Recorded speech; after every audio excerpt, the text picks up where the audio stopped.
Welcome back to Coffee with Danny and V. I'm V. This is Danny.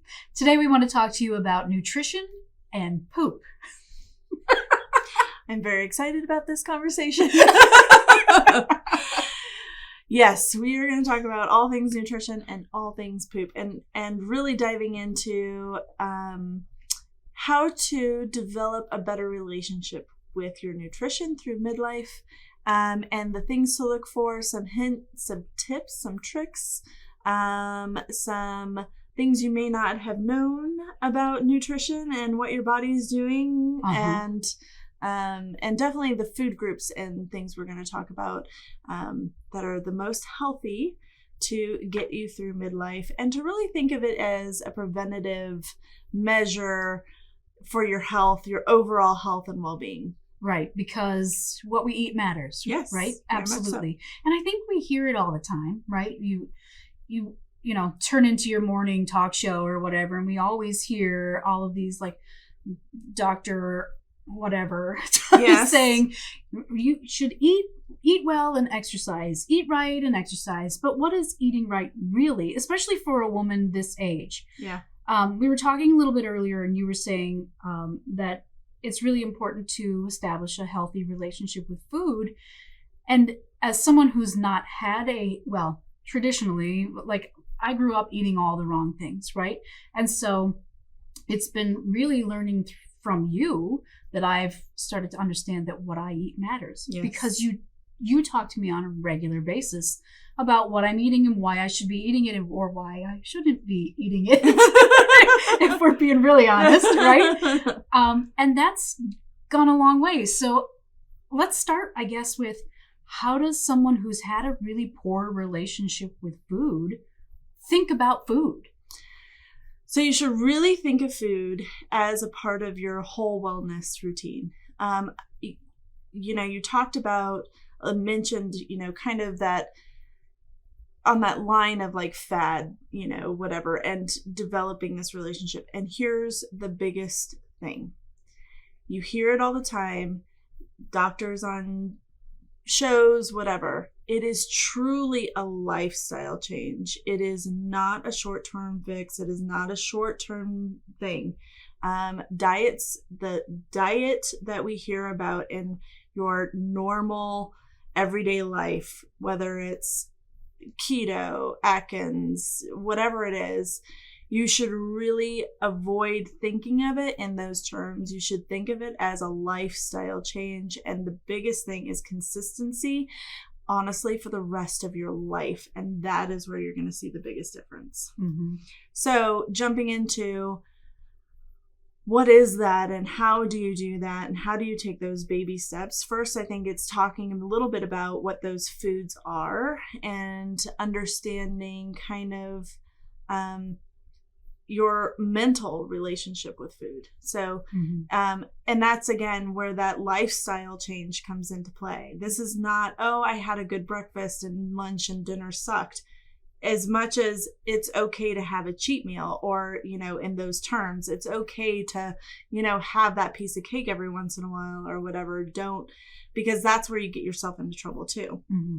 You really, if you think of it as I have to do it 100%, and you don't give yourself a little room and a little grace when things slip up and life happens and birthdays happen and, right, the sweet treat happens or whatever, then you fall back into the bad habits, and then you give up. And the giving up is honestly where most people go wrong. You said something to me, this was a long time ago.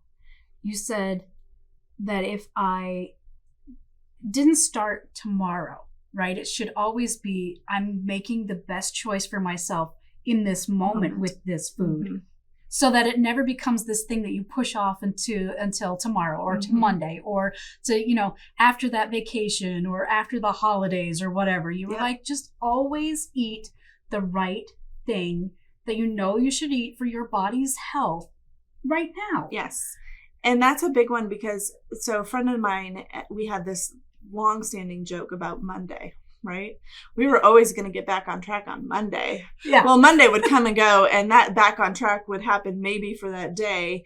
And then the hard part is as soon as you fall off, or you make a wrong decision, or you feel guilty about the thing that you just ate because donuts got brought into the office and you had one, then most people give up. They say, okay, screw it, and they throw it all out. Yep. And then you maybe had a good Monday, but then you're like, I had a bad Tuesday, so I'll start next Monday. Yes. Yeah. And you keep putting it off, and there's this perpetual cycle. Or the tomorrow. Oh, I'll start tomorrow. And the biggest thing you can do for yourself is don't start tomorrow. Start now. Right. That's what you said. Yes, start now. Yeah. So you have to start now. You have to say, okay, the next meal that I have, because yes, I feel guilty that I ate that donut for breakfast, but I can make the right decision at lunch, and I can make the right decision at dinner or snacks.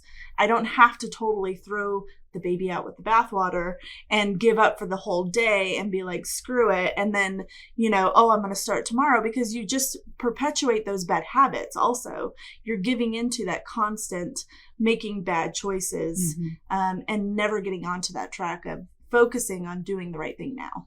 So let's talk about good choices. Okay. Healthy choices, yes. Right? Because sometimes I feel like cake is the good choice. It's the thing I'm doing for my body right now. It is it's the emotional choice, and so sugar is going to be one of those. Stay away from it. And I'll talk about a few more things around sugar, but ultimately, you had talked about, and you said, I bet that this is going to go into Whole Foods. And it is, ladies. It is. And it's going to be staying away from, so let's define Whole Foods. Yeah, right? I think we should. So Whole Foods is the food in its most whole state, original form of that food, and not processed. That is what a whole food diet is. And so you want to stay away from things that are processed. So a couple examples might be something like an apple in its whole form versus applesauce. If that's your two choices, you always go apple. You never go applesauce. The thing with processed foods is it has a lot of additives. You're getting rid of fiber a lot of time, especially with things like juices. You have to be careful about smoothie versus juice, right? Because when you're with a juice, all you're left with is the sugar. Right. You're not left with the fiber, which is what helps you process the sugar properly so that you're not getting the bad effects from the sugar. And fiber is important when you poop, but we'll get to that later. Yes. Fiber is a big component on a healthy diet. Like if you're really looking at it from a health perspective, I would say fiber is one of your biggest things that you should pay attention to. And women our age need to get how much fiber? It's like 20 to 25 grams per day, depending on your age. And so it reduces the older you get. You need about 20 grams versus younger women need about 25 grams of fiber. And everyone says, oh, that sounds like a lot. And it's not. It's actually very easy to obtain. And we have a few things like supplements out there. And again, it's the right type of fiber supplement. And so, I have so much to tell you. It's not just, fiber for fiber's sake. It's eating the right long chain, short chain, whatever chain so you've got things like in a fiber supplement, we've developed a very specific fiber supplement that helps feed probiotics, and that's a very important thing. But then you have certain fiber products that, like psyllium husk, for instance. You think that you're taking a fiber supplement, and all you're doing is taking a bulking agent. So it's there to bulk your stool. And it's not actually feeding your probiotics, your gut bacteria. So if you had diarrhea, a psyllium husk fiber might be the right option. But if you're looking to have better gut health and healthier poop, then you probably want to steer clear of that. Yes. Okay. Yeah. And so, and there's all kinds of levels of healthy poop. So I want to finish food before we go into poop. Yeah. I'm sorry. I'm really into this poop thing. And I want to talk about poop so bad. So when you're talking about foods, I want you to really think of food as a preventative and helping you in your whole wellness routine, your whole health and wellness routine. And you should really be focusing on those whole food categories of foods and groups of foods. So of course, ladies, I'm going to go there, and it's fruits and vegetables, right? Right. And I am talking about fruits and vegetables in their whole form. Now it's okay to cook them, right? So you can cook your Brussels sprouts, you can, cook your green beans, that kind of thing. But you want to cook them in their whole form and not, I would say, in general, stay away from canned. It's okay to go to like a frozen, because it's a process in which it still maintains the nutrients. They flash freeze it and do some things that really maintain the nutrient part of the fruit and vegetable. So frozen is a great alternative.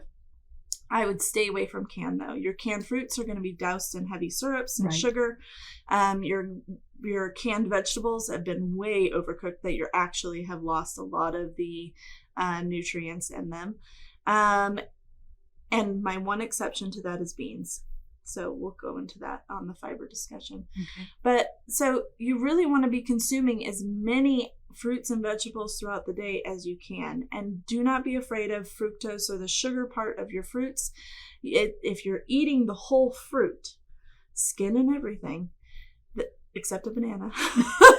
Certain skins don't eat an avocado skin or something like that. But, you want that fiber part, which then helps that fructose actually be processed through your body appropriately. And that's where you're not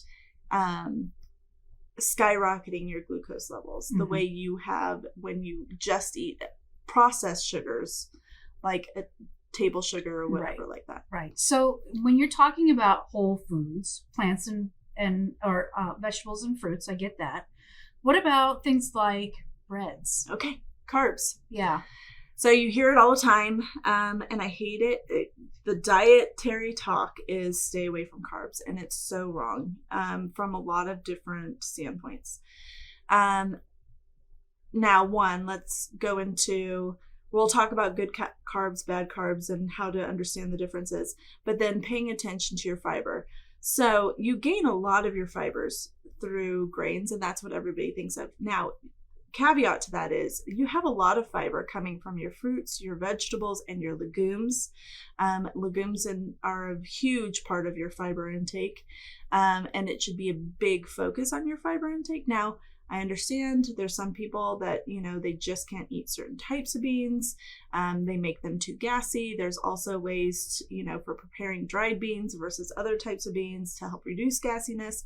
There's a lot of things you can look into to help reduce that if that's a problem for you. If you can eat beans, garbanzo beans, hummus, like anything you can in a bean form to gain that fiber. But going into grains, everyone immediately thinks that the only way that they can gain fiber is through grains. And you can gain a lot of very healthy fiber through grains, but you have to do the right grains. So I hear people, when diets talk to you about cutting carbs, they are talking about white bread and white rice. You're processed. Yep. You're processed things. And even your wheat bread, you have to really pay attention. It's most likely a very heavily processed. They add food coloring back into it. Sugar, all types of things. So you really want to stay away from processed. If you're going to go grains, in general, I try to stay away from breads. And I have two caveats to that. But in general, try to do more whole grains. So brown rice, quinoa, barleys, couscous, some different things like that really are more focused on your whole grain and not the processed grains that get turned into breads. My two caveats, I'll tell you real quick, are sourdough because of the fermentation. And the other one is sprouted grains. So I know how hard it is to give up like tortillas and, all this stuff. And so if you can get a sprouted grain, bread, tortilla, they have them out there. You just have to look. Ezekiel has some great ones, and no plug there, but honestly, they have some really good ones that you can use that are actually very healthy for you, even an oat. So when you talk about this good versus bad, it's really hard. There's a lot, to parse, but don't go for a quick oat. It's processed. Go for a whole rolled oat. go for steel cut oats. Go for, I know there's another one that I'm not thinking of, but they do have also sprouted oats out there that are rolled oat, old-fashioned oats that you can get, and they taste the same, and it's so much healthier for you. So sprouted greens, even your microgreens that they are starting to sell now, the micro broccoli sprouts and all this stuff are so healthy for you. They pack more nutrients. Okay, so the other big group of food that I'm familiar with is protein. Yes. Okay. And I have to admit that pretty much my whole life, until about when I hit 40, and started to realize that maybe I didn't want to eat as much meat because of planetary concerns, right? I love the environment. I'm all about the planet. So I tried to start cutting out red meat. That was really difficult for me because it was always cheeseburger and fries was my go-to, no matter what restaurant I went into and ordered. Right? Cheeseburger and fries. And now I know that it's so bad for me, but it took me a while to figure out how am I going to get protein into my body because I know I need it. Yeah. So protein always comes up, and especially because when you talk about a whole food diet, it usually goes to a plant-based diet, which I am a big believer in. And I believe in it because we do not get enough fiber and fruits and vegetables into our diets. The standard American diet has really focused in on this whole protein and even like dairy for calcium. And unfortunately, I do think that it's a lot in marketing, and you can gain a lot of those types of nutrients from even whole food plant-based type foods. Not telling everyone they should cut out protein. That's not what I'm saying. I'm not saying you should cut out meat. Try to reduce it though. It is a good habit to kind of look into. Now there's, a lot of research discussion out there, red meat versus poultry. The chicken out there is so processed, pumped full of sodium and all kinds of stuff that there's a lot of research out there that says that it's almost as bad as eating your red meat. I would say pay attention to your body.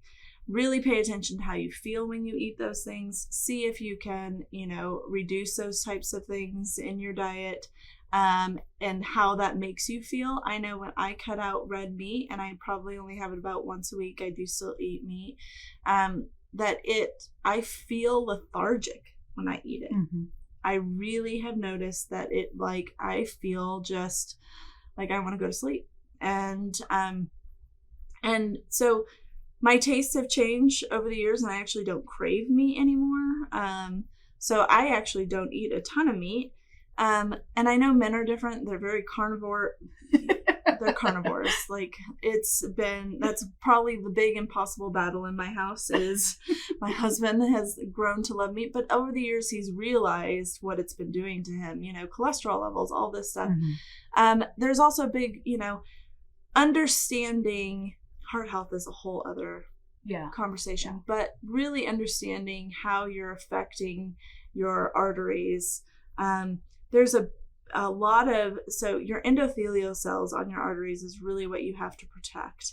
And to protect your endothelial cells, one of the biggest things you can do is actually chew leafy greens. I'm not talking about smoothie it. You actually chew it, and it releases, I can't remember, it's like nitrous something.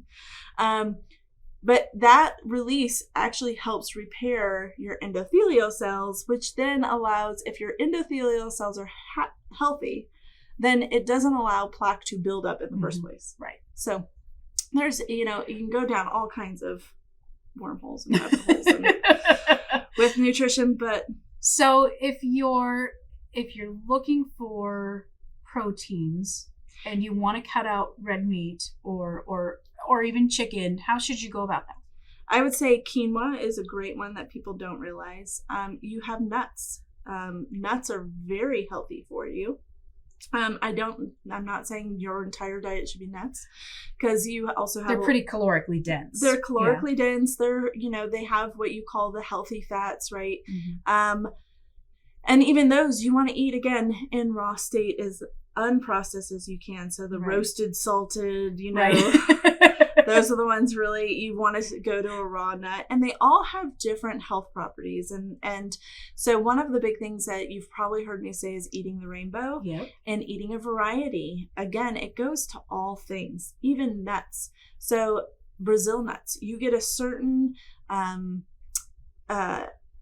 set of nutrients out of a Brazil nut than you do a walnut, then you do an almond, then you do a peanut, which is actually a legume, but any of out of a pecan. They're all different nutrient makeups, and they all help with different things for keeping you healthy. So okay, so can I segue into the poop conversation? Yeah, because you said nuts. We all know what that does to what we see when we evacuate our bowels, yeah. right? Yeah. And I always assumed because corn is a relatively low nutritional value food, right? That when I see corn in poop, that it means it's not right. I didn't use any nutrients, and my body just passed that out. And so you can see the residual nut stuff in your poop. Yes. What does that mean? So, your body doesn't process corn very well, and yes, some of that is the nutrient base, and pulling the nutrients out of it. Some foods, though, and some of the things that you eat are there for bulking movement. Okay. So I want to go into movement. This is so exciting, you guys. Who knew poop could be this thrilling? But it really is. Poop is a huge indicator on how your health is doing. Okay. So I'm going to start with talking about the types of poop. Okay. And really what you're looking for with your poop, because I think there's a big misunderstanding around that. And I hear from women all the time that they only poop once every 2-3 days. Mm-hmm. And you really want to be pooping minimum once a day, 2-3 times a day. Like every time you eat, your body should be processing and you should be pooping. Mm-hmm. And now that comes with the healthier you make your diet. It comes in time. So don't expect that you're going to just start eating healthy and all of a sudden you should be pooping 3 times a day, because it doesn't work like that. So we'll go into that next about your intestines and stepping that up. But really, you've got what I call pebble poop, mm-hmm. right? So it comes out like little rocks or pebbles. That's how it looks like rabbit pellets. Yeah, or deer pellets. Yeah, something like that. And that is actually an unhealthy form of poop. It does for us, not for the rabbits and deer. Yeah. And really it's saying that your body is not having the right kinds of nutrients, really is what it's saying there. You're having a hard time passing your poop. So the next one I would say is the really firm log-like poop. Mm-hmm. And that, again, the firmer it is, there's this balance between firm and soft, true. So you don't want diarrhea. Right. Okay. Yeah. Diarrhea is a sign that there's something else, wrong. Firm, though, log-like poop is also a sign that you're not getting the right nutrients. And so what you actually want is almost like this medium ground of soft poop. Okay. Mm-hmm.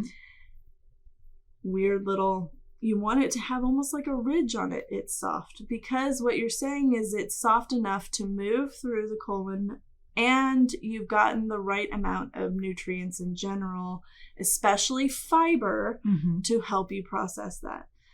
So can we talk about why fiber helps and how it helps? Great. So fiber, when you're thinking about all of this in general, when you're talking about fruits, vegetables, you're getting fiber. When you're talking about your grains, you're getting fiber. Your legumes, you're getting fiber. The fiber piece is so important. Now, if you have no fiber in your diet currently, if you are eating cheeseburgers, white breads, processed foods, you need to slowly step it up. I hear a lot of women that say, okay, and they have their epiphany and they're like, I'm ready to move on the healthy food. And they go full blown into what you should be eating. And what happens is you get constipated. And you don't think that you should get constipated. Right. Because you're eating fiber, right? Mm-hmm. Why am I constipated? And the problem lies in the way that you've been treating your body, honestly, for however long you've been eating the way you were eating. So you want to do it gradually. And start introducing more and more fiber over time. And I would say it could be 30 days, it could be 90 days. Mm-hmm. You need to listen to your body, really.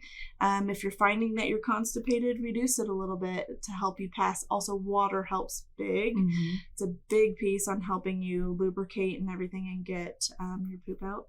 But so the other part, the reason that you get constipated in those scenarios with the standard American diet, which is French fries, cheeseburgers, fried foods. Now, high fat foods, you tend to pass poop, and you'll notice it's almost oily. Yeah. And that's because you have too much fat in your diet. Mm-hmm. Now, you're going to hear things like on keto and all kinds of things, and keto is designed for a very specific subset of patients to help them lose weight. It is really not designed for everybody. You can actually run into a lot of problems with your gallbladder or all kinds of things. Yeah. But ultimately, if you have greasy type poop, where it's just lubricated, right, you can tell, then you've got too much fat, and it's usually the wrong kinds of fat. You will not get that from healthy fats such as avocados, right, nuts, the good fats that you should be eating. Even olive oil is, good to have there in moderation, but you don't want it's all the other fats, the fried foods, the heavy meats and stuff like that, the really greasy cheeses, yeah, all that stuff. And cheese can constipate too if you've got too much cheese in your diet. But so ultimately what's happening with the standard American diet is it doesn't need, because of how processed all your food is, you don't have as much bulk there, essentially, right? So when you think about the standard American diet, you have a lot of caloric dense food in a small amount. Right. When you move to a whole food type, you get actually a lot more food, a lot more bulk with a lot less calories, right? So you need a certain number of calories, and so you feel like you're eating actually a lot more if you're sticking to a true whole food diet.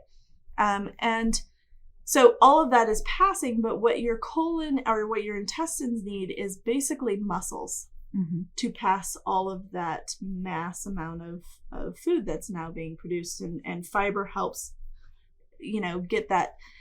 It also comes down to what your body processes, right? So in a standard American diet, your body processes different things and sends different things to waste. With a high fiber whole food diet, your body is naturally selecting a larger amount of food to actually process through and clean out your intestine, right? To a certain degree. And so in that process, you need these muscles in your intestines to actually push all of that out. When you don't have that diet, you actually lack those muscles. So then when you introduce all this fiber, guess what? It kind of gets plugged because it doesn't have the muscle to move it through. So it's just this cyclical, so step up your fiber intake slowly, and then give your body time really to build up what it needs in order to start processing, foods. And I want to say too that there's a big difference between going vegan versus whole food. Everyone thinks, oh, I went vegan and, so I must be healthy. And again, where they go wrong in that is they stop focusing on the whole food. They start focusing on the fact that it doesn't have plant or animal-based products in it, but they're eating a ton of processed foods, right? To compensate. So, so real quick, I think it's important to just remind everybody that nutrients taken out of food, it doesn't just happen in your stomach, right? In the little the organ that is your stomach. It happens through your entire intestinal tract, your digestive system. So if you're not giving your intestines the bulking agent that it needs to clean out your intestines, you're not going to absorb the nutrients as effectively as your body needs to, because you've got sort of like this is going to get gross, but like this sort of buildup of gunk on the externals, on the internal sides of your intestines that keep your body, even if you're eating the right things, if you're not getting the fiber, you're not getting the nutrients out of those things. Yeah. So even with fiber, a lot of people say, well, I take a fiber supplement. Mm-hmm. And it's good to supplement. It's a supplement, right? It's not your sole source of fiber. Right. So you really need to focus on getting in, again, those fruits and vegetables, those whole grains to help you with your fiber intake. And then really, it's back to your whole system. So if you're not eating healthy, and what I mean by healthy is looking at the whole food, eating the right, types of food groups, paying attention to your body, really, because everyone is different and there is no one size fits all, even with nutrition.